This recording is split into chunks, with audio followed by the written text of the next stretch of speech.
Everyone. Welcome back to the Travel Secrets podcast. Today we have a very interesting episode for you. We're about to interview the incredibly charming Priya Hunt. Priya is a UK-based executive coach who has traveled the world, and we are looking to steal all of her travel secrets. So stay tuned. Priya, thank you so much for joining us today. Welcome to the show. Thank you so much for having me. I'd love to have a conversation about travel. Yeah, absolutely. And so how are you doing today? Tell us, how you're doing. Tell us a little bit about yourself and the number of countries you visited. Ooh, I actually I don't think I've counted the number of countries I've visited.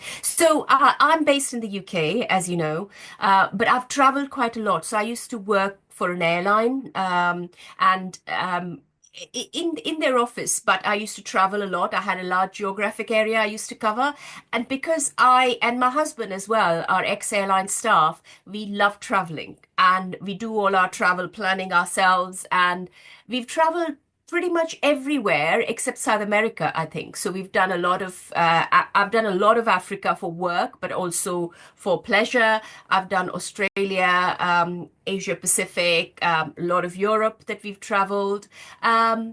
India, because that's where I'm originally from. So I've traveled a lot to India. And my husband is British, so I love showing him parts of India that he hasn't seen. So that's always good fun. So South America is on my bucket list. So we haven't done that yet.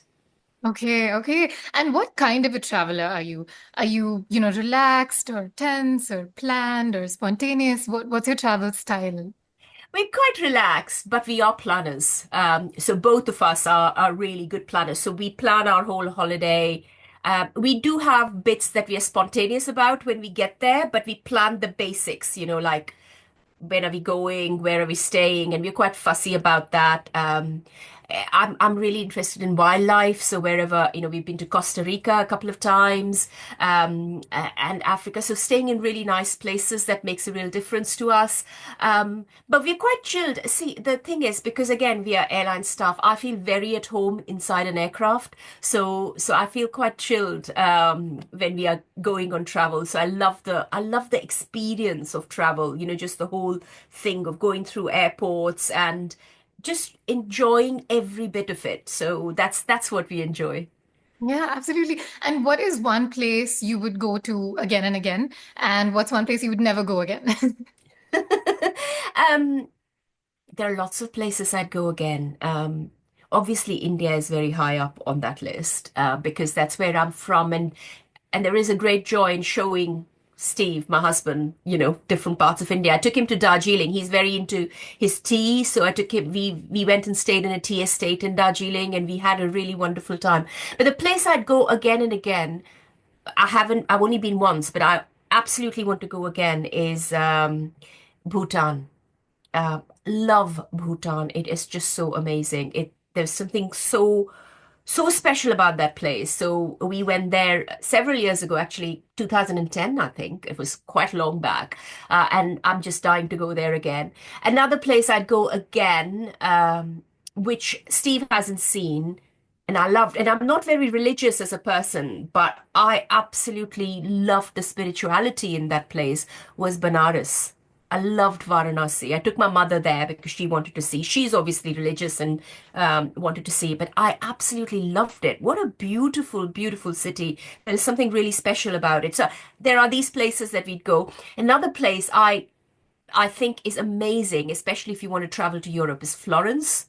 Florence is brilliant. There is no place that I wouldn't go back again. Bizarrely, Anisha, there's nothing that the only thing I would say is I would not go to Australia and New Zealand unless I had enough time because it's a really long journey and it seems to be a real shame to go there if you don't have enough time, like 3 or 4 weeks to actually enjoy. Because I'm also in London, so it's quite far off. So I would say that that's what I would do. But there is no place that I say I wouldn't go back again.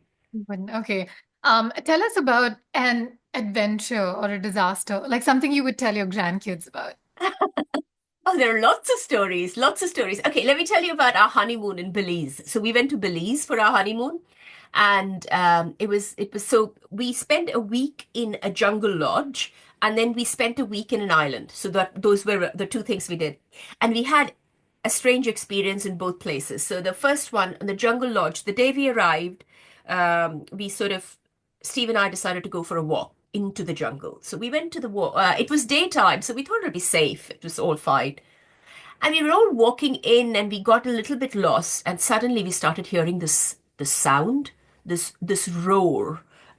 It was like animals fighting, it was really, and it was a roar, and I knew there were jaguars in the jungle, and we then started getting really scared because it was sounding really close and really scary, and we were both like, oh my God, what have we gotten ourselves into? Um, and we kept walking really carefully, and then we found out they were actually howler monkeys, and I don't know if you've heard howler monkeys, but once you know what they are, it's hilarious, right? But when we didn't know, we were like, oh my God, what's going on out here? So that was a funny incident. And Wow. then when we went to the island, we went snorkeling, and the waters were crystal clear, beautiful. So we went snorkeling, and we were looking for turtles and everything. And suddenly, we're just looking at things, and we're all very happy looking at stuff. And suddenly, we see a shark below us. Okay, 11-foot shark below us. And we were like, oh my God, let's hope the shark's not looking up and saying, "Ooh, humans, they look interesting."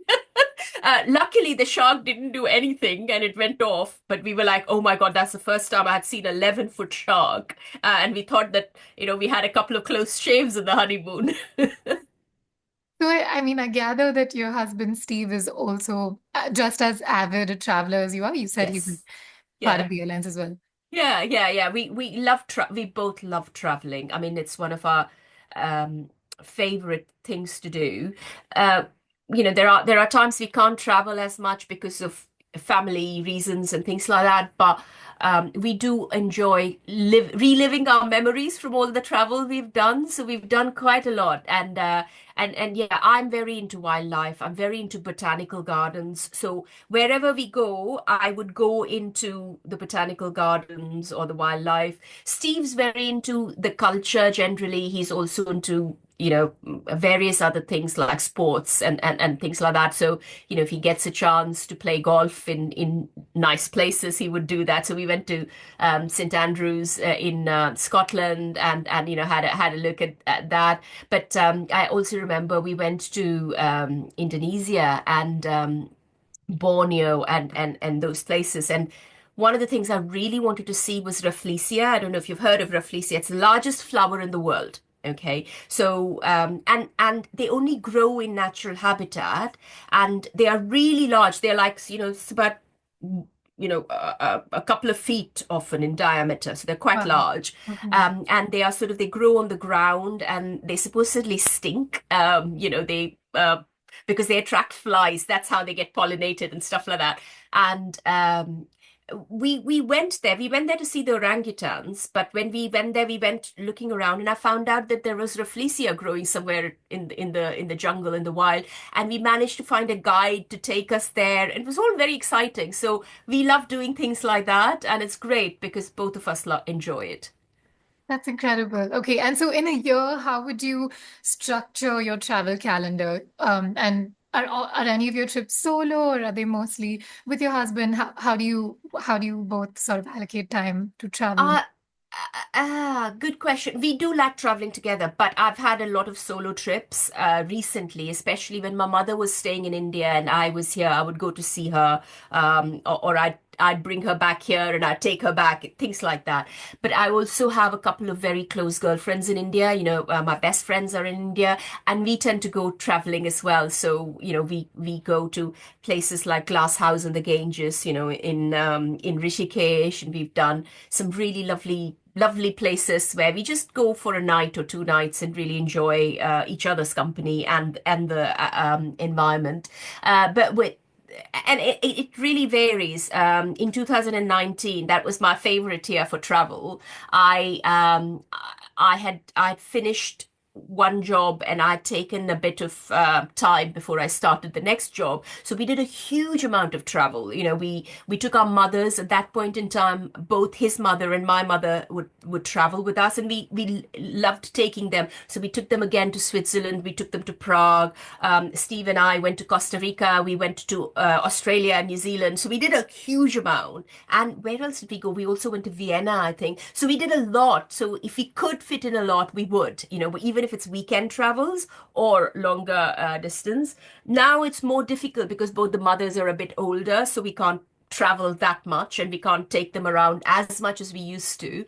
So we just take opportunities wherever we can. Like, I went last year to India, I took my mother to Banaras and things like that. So that's what we do. Wow. Okay. Okay. And so you've already given us two really interesting anecdotes. Any other kind of the most hairy, the most exhilarating moment you've ever experienced on Mm. travel during travel? There are lots of moments, I would say.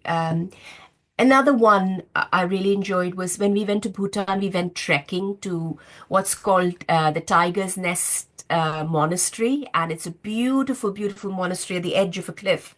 Um, and we were trekking, and my husband's actually more fit than I am normally with things like trekking, but he was really affected by the altitude.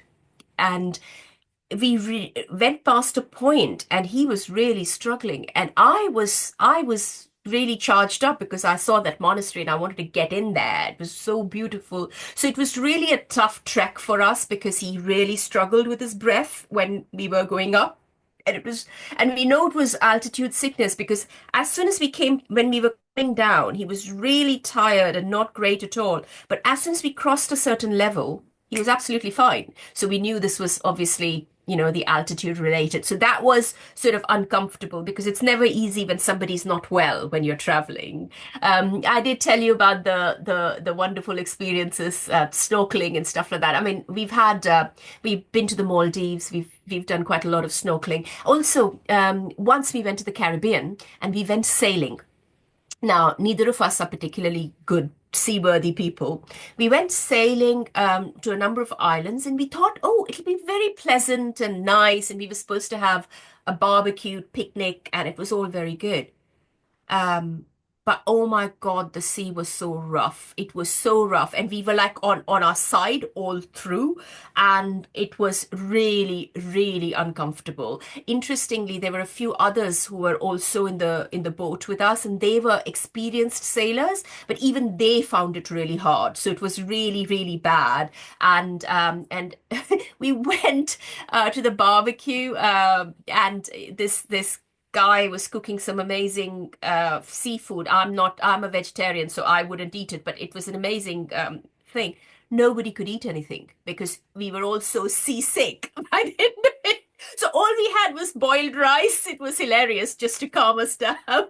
And we came back and we were not happy because it was just a really uncomfortable journey. So yeah, so it's just experiences like that I remember. And also other things, not hairy but lovely, was when we went on a safari in Africa and we saw these beautiful giraffes, so many of them, just standing there looking at us. That was amazing. And we also had another experience in Costa Rica with the hummingbirds, lots of them. And again, that felt really magical. So for me, wildlife is really, really special. So I really enjoy that. Had such a tremendous sort of portfolio of experiences, if I can call it that, during travel. What has travel overall taught you about the world and yourself and people? I think travel is the best learning experience you can ever have. I honestly believe in that. Um, it just there are a few things. We talk a lot about inclusion. In nowadays, it's a buzzword. All organizations use it.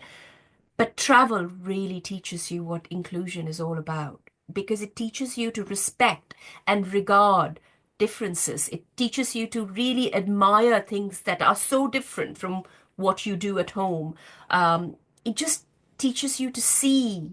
new experiences. The other thing travels really taught me is to be present. In India, we talk about being present, being mindful, being with things, and it's a very difficult thing to teach yourself. But for me, travel teaches you that because when you're traveling and you're noticing things around you, you're being mindful. You're just sort of, in the moment, you're enjoying the experience. So I think travel teaches you so much, not just about the culture, but also about people, and also about, you know, the environment. I mean, I studied botany when I was in college. And I still love, even in India, I love finding out the scientific names of the trees and flowers and the plants I see, though I have nothing to do with botany anymore, more, but it's still lovely to do that. So I really enjoy that.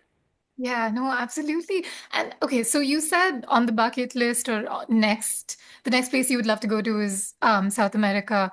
Any Hmm. in specific in South America and any other Yes. places on the list that you're looking to travel to in 2025 or beyond? I'd love to go to Peru, and I'd love to go to Ecuador. Ecuador and Peru are high up on my list. The reason is that I'd love to do the Inca Trail. I don't know how much I can do. My husband's very into trains. He used to be long back, early in his career, he used to be a railway engineer. So he's very into trains. So we've done the Ooty hill train, we've done the Darjeeling hill train, those kind of things. So there is a I think it's a Hayam Bingham Yeah, train, yeah. again in Peru, which we'd Yeah. love to do. So I'd love to do that. Also, when I was young, I used to read Tintin, Tantan, the comics. Loved it, and there are a couple, Prisoners of the Sun, which is very much in that space in South America. So I just like to go and trace back some of Tintin's steps, in South America. So that's very much on my list. I told you I'd love to take Steve to Benares because I just think Benares. There's just something so special about it. It was just incredible. So I'd love to take him to Varanasi. I'd love to go back to Bhutan.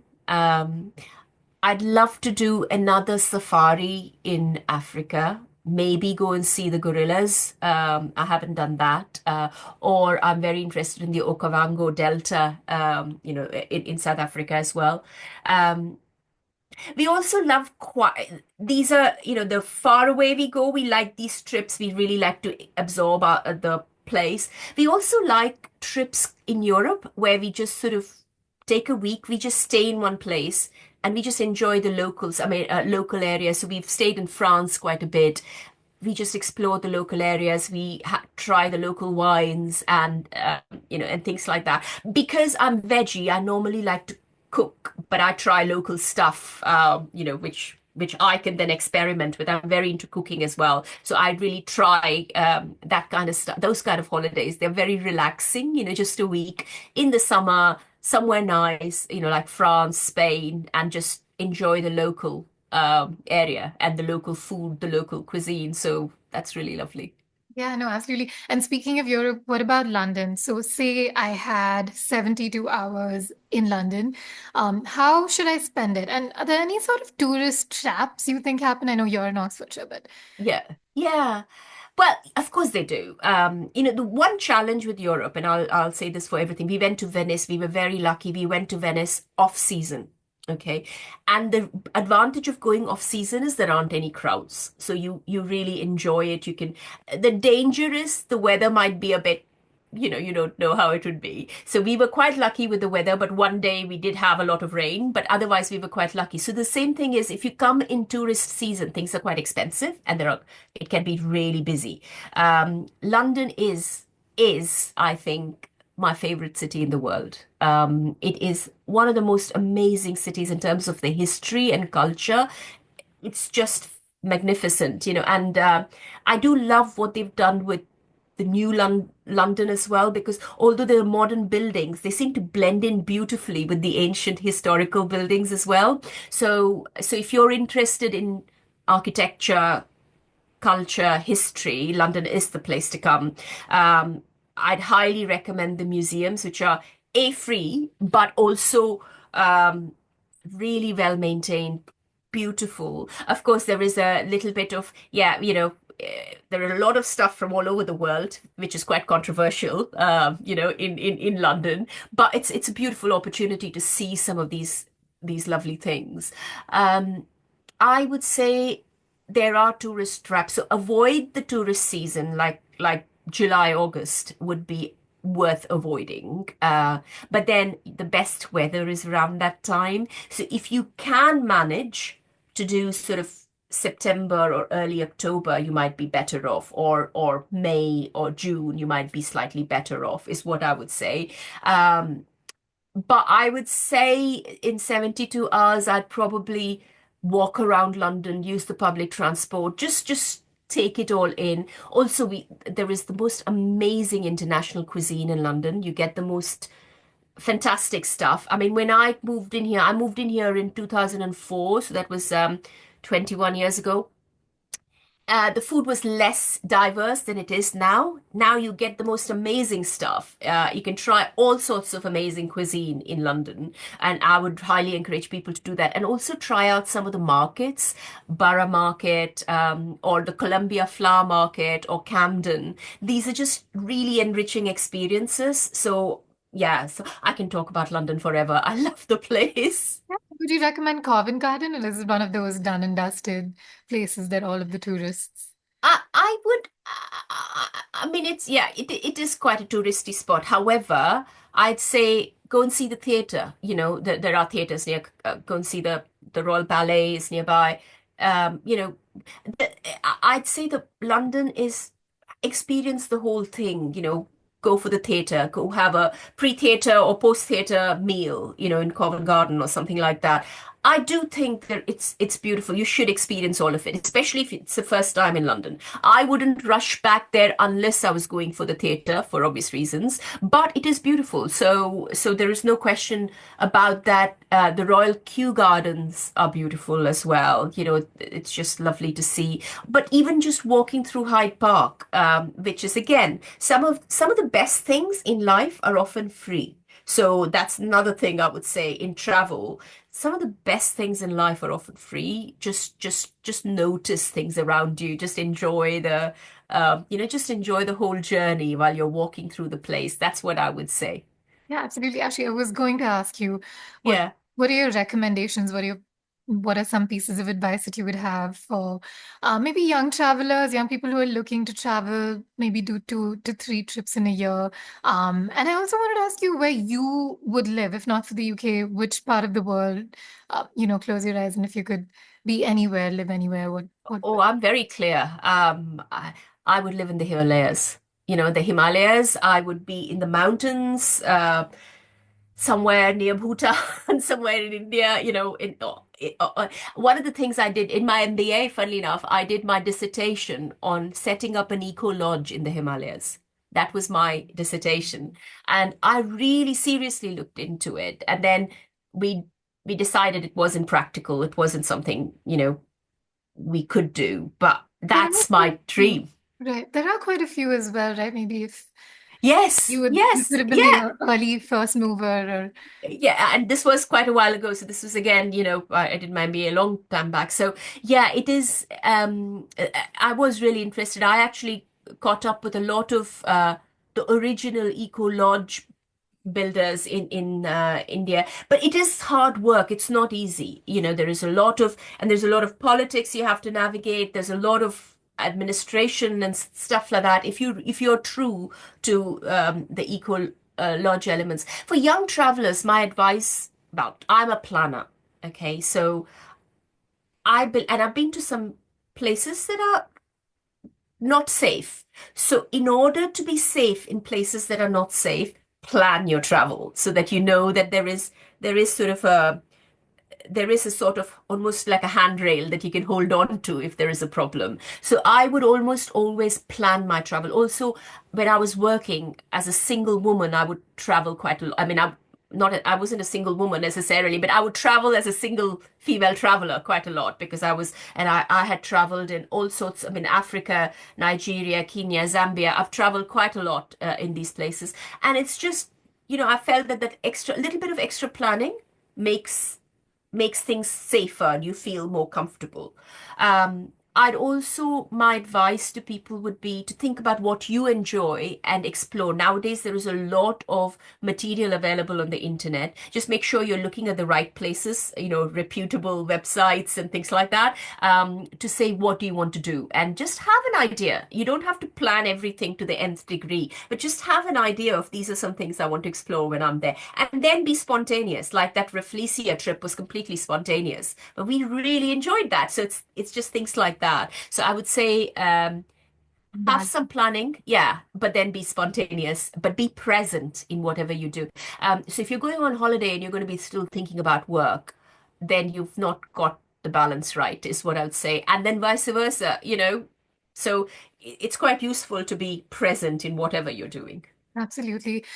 Final question, and I'll throw it open to anything you may have in terms of final notes. But so you mentioned that good balance between planning and spontaneity. And you also mentioned a lot of solo travel when you were, Mm, earlier on. yeah. So have you ever been through travel agents? Is that something you'd recommend other people do as well to help plan their trips? Or what's the best way to kind of think up an itinerary?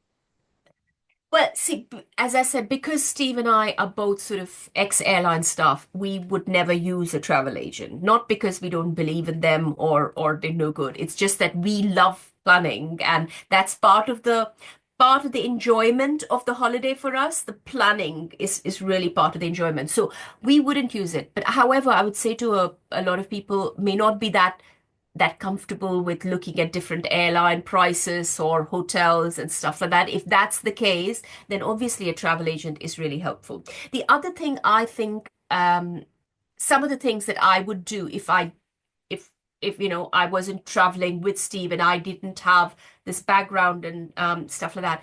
I love doing experiential travel. So, for example, a friend of mine went and did some turtle conservation, somewhere in the Caribbean, or I'd love to do sort of almost go somewhere and teach English in the local schools, for example. I'd love that kind of experiential travel. I actually once looked up something where I could go to Africa and actually could help look after animals, be a ranger, and things like that. So those kind of things I think make a lot of sense to do when there is somebody organizing it for you.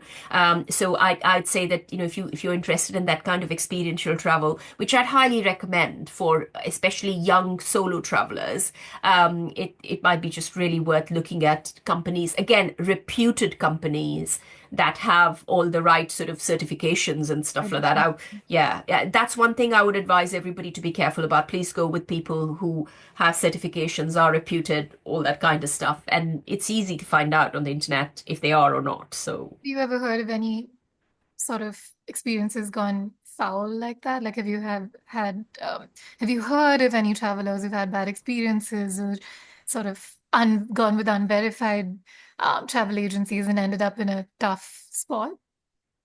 I mean, even I haven't heard of any horror stories on a personal level. Obviously, you read about a lot of them, but I've heard about stuff where people have gone, with with a really budget airline, and then the flights have gotten disrupted and they've been left somewhere, and then weather stuff happens, right? I mean, I've had a couple of experiences myself where.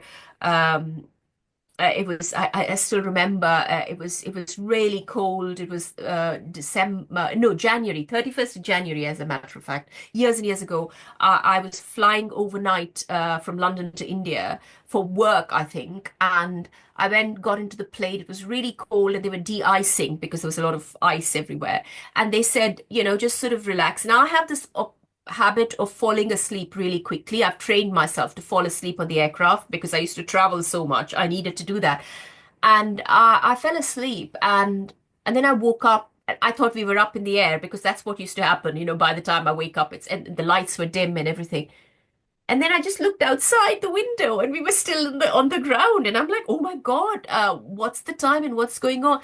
And it turned out that the runways were closed because, and stuff like that. And we literally spent the whole night on the aircraft. but the aircraft was in London, all through in the airport. And then finally they got us out and they said you have to go back. And I remember I had to wake up my husband in the middle of the night and said, "Can you come and pick me back?" Pick me up, please. And yes, true love and all that. And he turned up and picked me up at 4 o'clock in the morning, so which was quite nice. So these things happen. But I think it's, if you have an attitude where you try and enjoy everything, and as I said, you have stuff planned, so you've got a little bit of a handrail, and you enjoy the experience for what it is, it'll be much easier than when you get worked up about things. So I would say that as much as you can relax. And if you're not a relaxed traveler, I'd say absolutely talk to a travel agent, have somebody who organizes all that for you. So you've got some sort of a support mechanism around you. But if you can be a relaxed traveler, whether as planned as we are or more planned or less, it doesn't matter. It makes life a lot simpler. Yeah, just sort of go with the flow, Exactly. or leave it to That's it. someone and not have to stress about it. Yeah, Exactly. that makes a lot of Yeah. sense. But Yeah, this is indeed. such a terrific conversation, Priya. Is there anything that I may have missed in my questions? Any interesting anecdotes you'd like to share? Interesting, fascinating people I'm sure you've met, or just takeaways that you would have? Any final thoughts?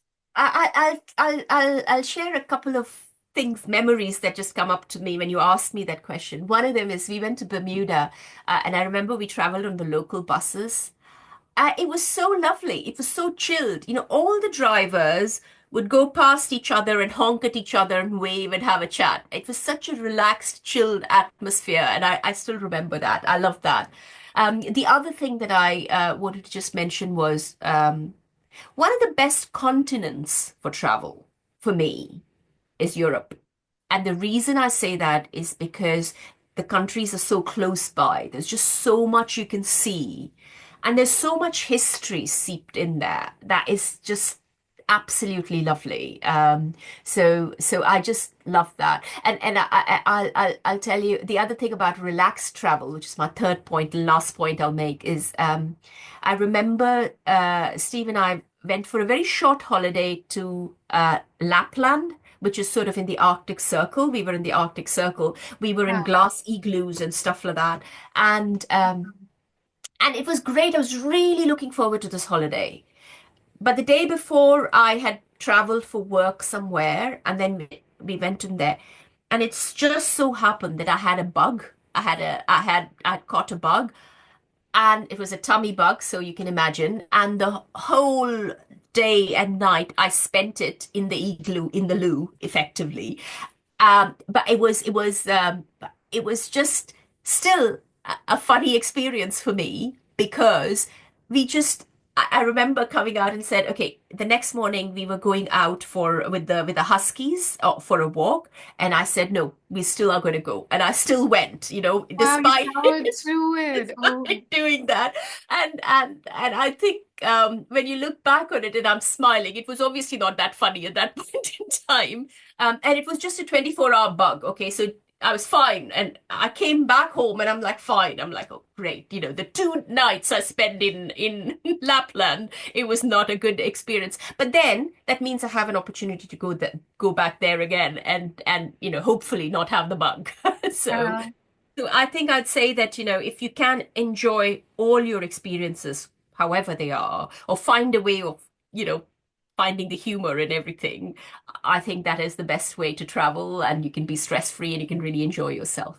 Yeah, that sounds like that sounds like it seems to be sort of a common thread or refrain in a lot of your experiences of finding the silver lining, because Yeah, a lot of yeah, people could get pretty sort of unsettled with experiences like that or distressed, and you don't have as much access to like medical facilities, or yeah, yeah, you're not in your home country. It's just yeah, it have been yeah, really stressful. So yeah. that's Yeah, I find that you know, yoga to me helps. So I always do my. So this is the other thing I didn't mention. I do my yoga everywhere I go. So I hmm. take a travel yoga mat, and I normally do yoga every morning for at least about half an hour, and I love doing that in different places. So having different views. I've done some in the Maldives, for instance. I had the most amazing location where I was in the middle of the ocean and I could see everything around me when I was doing my yoga. So it's just amazing to do little things like that, and it's sort of a continuation of stuff. So yeah, I have to say travel is my passion, and thank you for giving me the opportunity to share this with your listeners. No, thank you so much. It was such a pleasure having you on, and I really look forward to having more conversations. I'd love to hear more about all of your experiences. I have a feeling that this is just sort of the tip of the iceberg, pun not intended. Well, we haven't been to an iceberg. Well, that might be my next location then, Anisha. And here's hoping Peru and Ecuador work out soon, and we're Thank looking you. forward to hearing all of the experiences from there. But thank you again so much for joining us, Priya. It was fantastic chatting with you today. Thanks so much, Anisha. Lovely to be here with you.